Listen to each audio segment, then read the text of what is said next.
Olá, queridos alunos, estamos de volta e a nossa aula de hoje diz respeito às principais teorias psicológicas da aprendizagem. Na aula passada, nós vimos em uma maneira breve sobre algumas teorias, a behaviorista, a cognitivista, mas hoje dedicaremos um tempo bem maior para um estudo pormenorizado, especialmente das teorias de aprendizagem que estão mais próximas e influenciam mais diretamente o trabalho do psicopedagogo.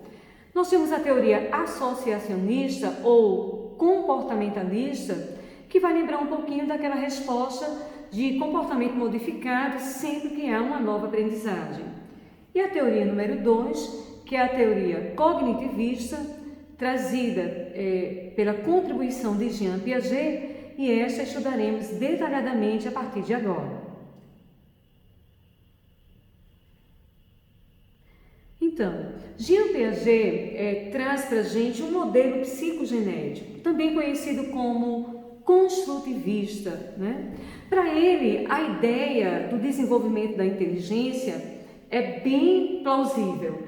Esse desenvolvimento da inteligência se daria em janelas diferentes, de acordo com a idade, influenciado pelo ambiente, mas também influenciado pela própria condição subjetiva de cada indivíduo. Para Piaget, um outro ponto importante é a equilibração progressiva. Isso quer dizer que para que uma aprendizagem seja efetiva, exige-se que haja um conhecimento prévio antes, que vai ceder espaço para acomodar um novo conhecimento. E a gente vai aprender que entre a assimilação e a acomodação estará sempre existindo um equilíbrio para que uma aprendizagem de fato seja efetiva. Jean Piaget também contribui ao problematizar a força das relações sociais no processo do desenvolvimento do indivíduo. Isso quer dizer que para ele, o ambiente que cerca a criança, o adolescente, o ser aprendente, tem uma contribuição muito forte no estabelecimento da aprendizagem. Tenhamos como exemplo o indivíduo A e o indivíduo B. Para o indivíduo A, que está em uma etapa para o conhecimento e construção da alfabetização, essa criança estaria inserida em um ambiente que favorece a alfabetização. Em sua casa, ela teria acesso à literatura infantil, jogos educativos, teria diante de si modelos de leitores como o pai, a mãe, os irmãos, pessoas que leem para ela, e ela passa a entender que a leitura é algo importante e que é algo prazeroso. Já neste exemplo, o indivíduo B é uma criança, um ser aprendente, que está inserido em um ambiente onde não há esses estímulos, em um ambiente culturalmente e do ponto de vista de estímulo mais pobre. E esse mais pobre ou mais rico não está necessariamente ligado ao poder aquisitivo financeiro da família, mas o quanto essa família investe e valoriza estes elementos que ajudam e predispõem à aprendizagem mais efetiva. Então, de acordo com o modelo piagetiano, a criança que está inserida em um ambiente onde ela tem estímulos positivos, onde ela tem elementos que a estimulam a ver a leitura como algo importante, esta seria alfabetizada com mais sucesso e seria alfabetizada, inclusive, em um tempo menor. Neste modelo, Piaget vai demonstrar preocupação com a perspectiva cognitiva no processo de aprender. Ou seja, e o que é cognição? Cognição é a capacidade única que cada indivíduo tem de, quando exposto a um ambiente, ter percepções, fazer anotações internas, acumular conhecimento a partir da sua leitura própria de que faz da realidade onde está inserido. E para Piaget, essa perspectiva cognitiva no processo de aprendizagem, ela é muito importante. E ele vai classificar isso acontecendo em etapas diferentes, de acordo com a idade e o desenvolvimento biológico da criança e do adolescente. Por exemplo, uma criança de 0 a 3 anos, ela é capaz de olhar para a realidade de uma X maneira. Já uma criança de 4 a 7, olhando para o mesmo ambiente, vai realizar um outro tipo de leitura. vai ter uma leitura mais ampla e mais profunda. E assim ele vai preconizar que o desenvolvimento dos processos do pensamento na pessoa estaria também andando de mãos dadas com a idade que essa pessoa tem, com a quantidade de estímulos a que foi exposta e o quanto ela foi capaz de amadurecer em cada uma destas etapas. Neste sentido, 2 aspectos importantes nós precisamos destacar. O primeiro é que, dentro do pensamento piagetiano, a pessoa torna-se agente no processo de desenvolvimento.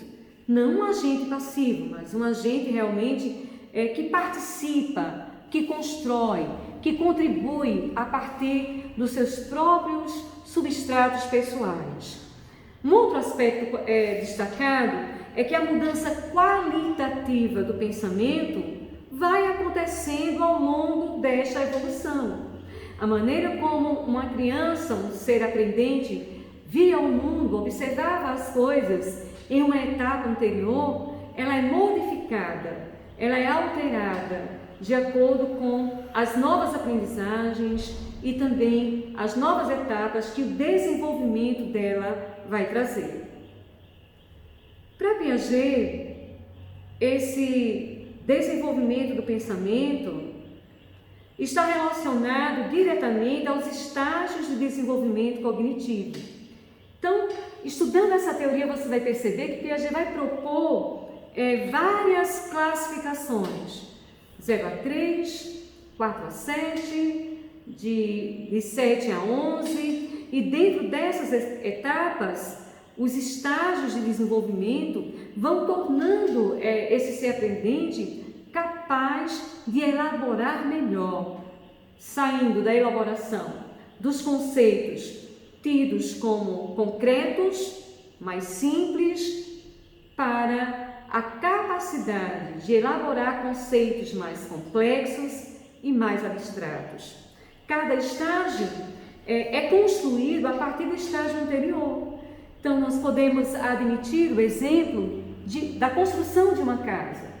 Para construir uma casa, naturalmente, há que se ter alicerces firmes, uma base bem construída. E a partir daí, estaremos colocando um tijolo de cada vez para alcançarmos o formato de uma parede. O que aconteceria se na construção, na altura da 8ª fileira de tijolos, tivesse ocorrido uma falha? Na 3ª fileira dos tijolos, naturalmente vai desmoronar. Não há um equilíbrio nessa construção. Então, na teoria piagetiana, cada estágio da aprendizagem é construído a partir do estágio anterior e é transformado em sua estrutura no estágio seguinte. Neste processo, há elementos que devem ser considerados. Primeiro, não há uma única forma de que isso aconteça. Não é porque o indivíduo tem 3 anos, o indivíduo A, e o indivíduo B também tem 3 anos, que esse processo acontecerá exatamente igual, da mesma forma. Não. A aprendizagem é um processo pessoal, é um processo subjetivo, mesmo considerando-se as janelas de desenvolvimento por etapa. Daí que existem diferenças na aprendizagem. E esse é um aspecto para o qual o psicopedagogo precisa estar muito atento. A razão da diferença na aprendizagem, no ritmo, na dinâmica, nos resultados, não quer dizer que seja estabelecido aí uma dificuldade de aprendizagem. Alguém que aprende mais rápido, alguém que aprende menos rápido, alguém que precisa de mais estímulos, alguém que aprende com menos estímulo. Isso diz respeito às diferenças únicas. Cada ser humano é único e vai desenvolver também a sua aprendizagem de maneira única. Dentro disso, torna-se muito importante observar de perto os esquemas de pensamento. Em cada estágio, a pessoa vai construindo uma nova representação de mundo.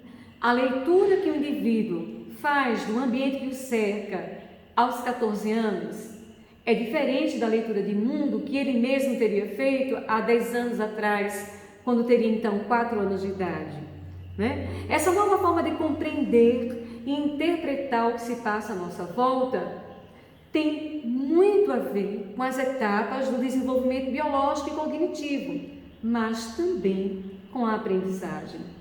Considerando 2 indivíduos de 14 anos, um que foi à escola desde a educação infantil, foi alfabetizado no tempo certo e exposto a um número maior de estímulos, a um trabalho maior favorecendo sua aprendizagem. Considerando o indivíduo número 2, que aos 14 anos está entrando agora na educação de jovens e adultos para ser alfabetizado. Ora, a leitura de mundo, ambos tendo a mesma idade, será diferente, porque o conjunto de conceitos adquiridos e de experiências vividas vão influenciar diretamente no esquema de pensamento de cada pessoa. Daí que as representações, elas abrigam estruturas cognitivas básicas, dentre elas os esquemas mentais. E o que é o esquema mental? É a capacidade única que o indivíduo tem de, exposto a um ambiente, a um conceito e a uma experiência, dada a sua capacidade cognitiva, ele realiza um esquema de pensamento peculiar a ele. É a forma como ele elabora, internaliza, assimila e acomoda a sua aprendizagem. Ora, esses esquemas são padrões organizados de comportamento que a pessoa usa para pensar, para agir, para tomar decisões diante da vida. Haja vista que a aprendizagem verdadeira, ela não diz respeito apenas ao conhecimento acadêmico isolado. Há uma frase recorrente que é muito usada nos ambientes educacionais que diz: nós queremos preparar alunos para a vida. E o que estamos a dizer com isso? Que a aprendizagem que buscamos, ela é integrada, ela é tão efetiva que não vai ficar compartimentalizada como disciplinas isoladas, né? Português, matemática, química e física. No final, toda a aprendizagem e conceitos adquiridos deveriam tornar o aluno, o ser aprendente, capaz de elaborar melhor, de perceber melhor, de ter um processo de tomada de decisões melhor por conta desse conjunto de que ele se assenhoreou, os conceitos que adquiriu e que agora pode colocar em ação diante da vida. Os esquemas mentais de que somos detentores orientam a nossa vida. É claro que alguém que estudou mais, que desenvolveu raciocínio lógico, que adquiriu novos conceitos e os praticou, certamente terá maiores habilidades para lidar com problemas, para resolver problemas, para criar, para modificar situações à sua volta. Ou seja, o esperado é que o processo de aprendizagem ele possa ir mexendo com os nossos esquemas mentais. Esquemas mentais que anteriormente eram muito simples e muito concretos, possam agora surgir esquemas mentais mais complexos e mais abstratos.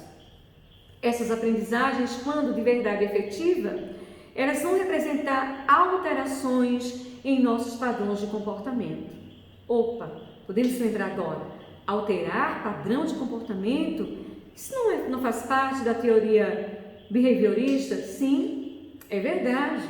E vamos compreender que muitos elementos presentes na teoria behaviorista vão estar presentes em outras teorias de aprendizagem porque são factíveis. Ora, se eu aprendo a somar, eu aprendo a subtrair, eu aprendo a multiplicar, eu aprendo a dividir.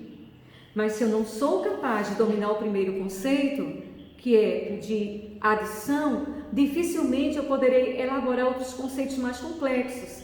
Mas a partir do momento que eu sou capaz de somar, terei a certeza de que serei capaz de subtrair, de multiplicar, e dentro do próprio indivíduo vai havendo modificações de padrões mentais e de maneira de raciocínio. Neste processo, há etapas bem definidas que Piaget vai trazer para nós. Piaget vai falar de assimilação e acomodação. E para o profissional psicopedagogo isso é muito importante. Compreender que a primeira etapa da aprendizagem se dá na assimilação. E o que é a assimilação? É o encontro do indivíduo com uma nova informação, com uma nova mensagem, exposto a uma nova ideia, a um novo conceito, a uma nova experiência. A primeira fase para que o indivíduo aprenda é que ele consiga pegar, ele consiga assimilar, ele consiga internalizar esse novo conceito, essa nova aprendizagem. Porém, a aprendizagem só será considerada efetiva se ele for capaz de acomodar esse pensamento. Lembra do exemplo que demos da construção? Seria um novo tijolo trazido e colocado sobre a parede em construção, e aí se daria a acomodação da nova informação. É incluir essa informação em meu banco de dados interno. Ora, esses dois movimentos vão se constituir na base de desenvolvimento da pessoa. É a passagem pelos diferentes estágios de maneira qualitativa que vai fazer com que o sujeito aprenda. A aprendizagem para Piaget será efetiva e satisfatória quando se parte do mais simples para o mais concreto. Do mais simples e concreto, aliás, para o mais complexo e abstrato. Uma criança de 7 anos de idade ainda não é capaz, naturalmente, de resolver uma equação matemática. Ela terá que adquirir conhecimentos das operações simples e concretas para depois tornar-se capaz de lidar com conceitos mais abstratos, não é? Como os números irracionais, letras dentro de equações, compreender símbolos e o que tem que resolver primeiro, o que precisa ser resolvido em seguida. Logo, a aprendizagem conduz o indivíduo a sair de um estágio onde tudo que ele domina é simples e concreto para um estágio superior, onde ele consegue lidar com conceitos complexos e abstratos. E a maneira como a assimilação e a acomodação vão ser evidenciadas serão manifestas a partir de 3 princípios que estão interrelacionados: a organização, a adaptação e o equilíbrio. Ora, a organização é a capacidade humana de relacionar e agrupar os conhecimentos que alguém recebe. Logo, ao ser exposto a um conceito matemático, o indivíduo logo reconheceria: ora, isso aqui diz respeito à matemática e não à língua portuguesa. Mas mesmo dentro desse compartimento matemático, ele seria capaz de reagrupar e acompanhar esse novo conhecimento com conhecimentos anteriores que são próximos. Já a adaptação é o modo como a pessoa lida com a informação nova.